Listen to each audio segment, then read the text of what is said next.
Hi everyone, in front of me I've got Xiaomi Mi 10 Pro, and let me share with you how to check IMEI and serial number on this device.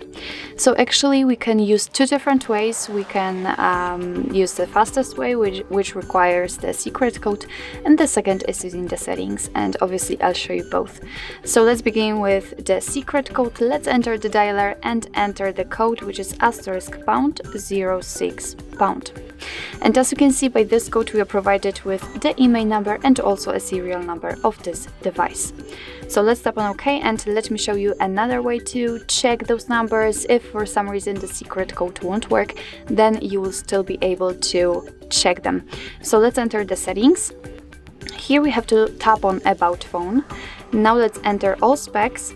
Here, let's scroll down to the very bottom and tap on the status.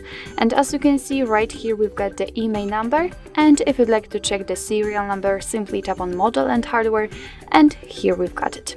So actually this is it. This is how to check IMEI and serial number using two different ways in your Xiaomi Mi 10 Pro.